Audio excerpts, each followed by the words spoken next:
a le temps, on va également parler de GNL Québec qui a fait enfin finalement un retour des boulamites, sincèrement.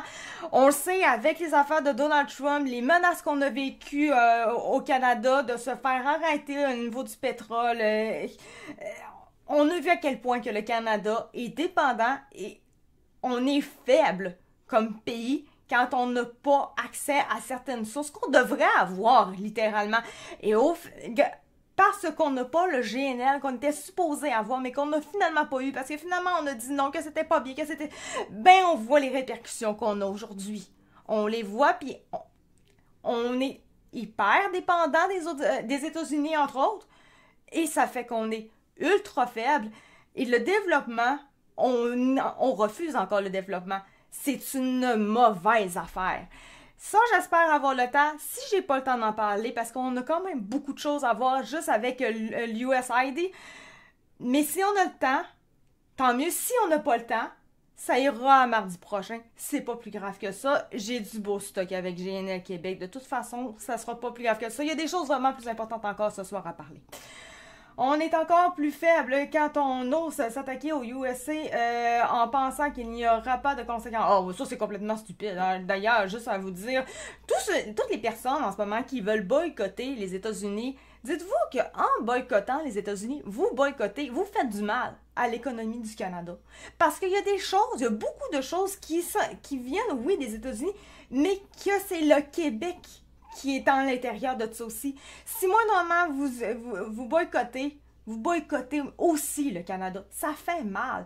Imaginez, oui, ça vient des États-Unis, mais si vous regardez comment ça a été construit, vous allez vous rendre compte assez rapidement que à l'intérieur de ce produit-là, d'un produit des États-Unis, il y a du québécois aussi. Ben, en boycottant ça, vous boycottez nous aussi.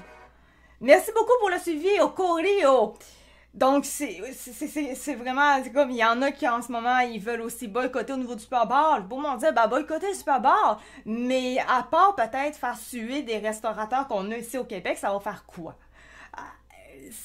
C'est pas le Super Bowl qui va vraiment, ils mangeront pas ces bas, là, le Super Bowl. Il va continuer, ils vont faire du fric comme ça se peut pas. C'est vous, au pire, là, qui allez vous sentir juste plate. Moi, c'est pas une question de boycottage. C'est une question que moi, je l'écouterai pas parce que ça m'intéresse pas. Mais bon, c'est une question peut-être de fifi, je sais pas. Moi, ça m'a jamais intéressé. Mais si ça m'avait intéressé, le Super Bowl, je l'écouterais. Je suis pas quelqu'un qui va boycotter les États-Unis parce que, imaginez aussi, pour se rendre aussi, tu sais, les États-Unis, le quand ça se rend ici au Canada, le stock, dites-vous, là, c'est des conducteurs qui vont faire ça dans les gros camions. C'est eux autres aussi que vous allez pénaliser. Votre voisin, là, que lui conduit peut-être les trucks, là, qui s'en va justement aux États-Unis pour ramener ça au Canada, ben, en boycottant les États-Unis, en faisant non, on prend plus rien, ben, eux autres, lui, sa run, elle se termine, là. Il y a une moins grosse horaire, il y a moins d'argent, il peut moins travailler parce que justement, on le boycotte. Ça fait du mal aux Québécois, là. Le 20% vient du fait que les médias ont tellement bâché Trump aux nouvelles. We want Kamala Harris. Ouais, non, je sais. Mais c'est important de le dire. Je le dis ce soir. Mais c'est important que les gens le répètent également. Que si vous boycottez les États-Unis, moindrement des produits des États-Unis, dites-vous que ça fait mal aussi au Canada, parce que dans chaque produit qui vient des États-Unis, qui sont faits aux États-Unis, il y a une partie qui est faite aussi au Québec. Par exemple, l'aluminium. Les États-Unis ont besoin de l'aluminium. C'est nous qui leur donnons, ben on leur vend, là, mais c'est notre aluminium. Donc, si moindrement vous dites non à quelque chose qui est fait en aluminium aux États-Unis, ben ça nous affecte directement. C'est pas mieux, ça non plus. C'est quelque chose qui est important de savoir. C'est vraiment... Et moi, je vous dis, si vous rencontrez des gens dans la rue, whatever, qui parlent de ça, dites-y exactement ça. Il va peut-être se réveiller. Personnellement, moi, je l'ai fait. Moi, je vous dis de le faire parce que je le fais moi-même. Puis, tous les gens ils ne le savaient pas. Et c'est moi qui leur ai appris ça. Puis, en fait, ok, ouais. Ben, je leur ai appris. Puis c'est drôle, ils sont moins boycottés envers les États-Unis. c'est important. Souvent, les gens vont le faire, c'est comme tu dis, parce que les médias le disent, de boycotter. Mais ils ne savent pas la réalité de qu'est-ce que ça a comme impact de boycotter les États-Unis. Et c'est en leur disant, en leur apprenant et en leur donnant des exemples de qu'est-ce que vraiment, comme l'aluminium, c'est là qu'après ça, ils vont faire « Oh, je le savais pas. OK, je comprends mieux. Peut-être que je ne boycotterai pas autant, finalement. » C'est important. Pire que ça, on est tranquillement en train d'essayer de faire la guerre. Ben, en réalité, on a une sorte de guerre qui est commencée. Ben, en fait, nous, les médias qui font en sorte qu'on ait une guerre, la guerre commerciale qui est complètement... tellement stupide, sincèrement. Si tu fais une guerre avec Trump par rapport avec les États-Unis au niveau de... à cause de ce qu'il fait, c'est encore une fois, le Canada ne peut pas se permettre, on est trop faible comme pays pour se permettre de boycotter ou de faire une guerre aux États-Unis. On devrait être un des pays les plus puissants au niveau de la planète. Un des plus puissants. Mais parce qu'on s'arrête à tout et qu'on veut faire la guerre moindrement pour tout et n'importe quoi, réellement, ben, ça donne que notre pays est très faible et très dépendant. Et c'est là qu'on le voit. On est ultra dépendant de tous les autres pays, notamment les États-Unis, parce qu'on ne veut pas développer par chez nous. GNL Québec, c'est un excellent exemple.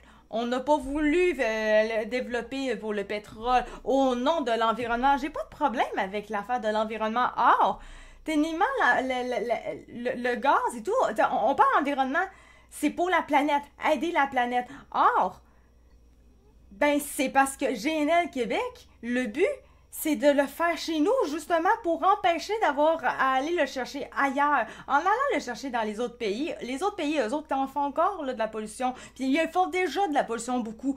Ben, tu leur fais faire encore plus de pollution, mais en plus, tu n'en crées parce qu'il faut que tu ailles le chercher pour leur transporter. Ça fait énormément de pollution, ça. Tant qu'à ça, t'es bien mieux de le faire chez toi pour qu'au moins, on l'aide. Ça diminue au niveau de la planète, ça en diminue là, de la pollution. Mais non, on ne veut pas pour sauver notre territoire. Une dernière nouvelle, je suis comme, au final, c'est pour sauver notre territoire ou c'est pour sauver la planète? Là, Mané, il va falloir se brancher, les écolos, là. C'est comme, j'ai pas de problème, on veut sauver la planète. Mais si vous voulez sauver la planète, va falloir garder cet argument-là quand on parle de GNL Québec. Parce que si on parle de GNL Québec, votre affaire planétaire, ça marche plus, là. Parce que GNL, c'est clairement pour aider la planète. Très clair, là. Non, on sauvera pas la planète tout seul non plus. Or, si on prend le stock chez nous, ben à la place de faire des transports à l'étranger et tout, ben sans sauver la planète, on aide la planète quand même. Ça l'aide. C'est ça la différence. Plus polluer par chez nous pour justement faire moins de pollution ailleurs. C'est pas ça l'idée techniquement aussi. On veut pas faire ça, aider la planète. Si on va selon l'idée des écolos, c'est ça qu'ils veulent, aider la planète. Ben, avec GNL, c'est exactement ça qu'on ferait. Mais non, il faut pas faire de mal à la nappe phréatique. Ouais, ok, mais à la base, son problème, c'était planétaire. C'était pas pour notre environnement, nous autres, c'était pour la planète. Il va falloir amener, dites une affaire, mais rendu à l'autre sujet, continuez de le dire. Là, Mané, il change de raison tout bout de champ. Ah, c'est pour la planète pour ci, mais pour l'autre affaire, finalement, c'est pas pour la planète, c'est pour notre territoire. Mané, branche-toi. C'est pour la planète ou pour le territoire? Branche-toi. C'est ça. Puis de toute façon, à force de ne pas exploiter nos richesses, ça crée de la pollution beaucoup plus partout. Et en plus, on devient super faible parce qu'on est dépendant de partout. Fait qu'à la place d'être riche comme pays, d'être puissant, ben, on est des vrais mauviettes. On est dépendant de tout le monde, on fait aucune richesse. Puis la planète, au final, ben, on peut dire qu'elle en souffre encore plus, en réalité. Il n'y a rien qui est bon là-dedans. Il n'y a absolument rien qui est bon là-dedans. Fait que c'est ça. Fait que ça, on va en reparler. C'est sûr qu'on va en reparler. Si c'est pas ce soir, ça sera mardi soir.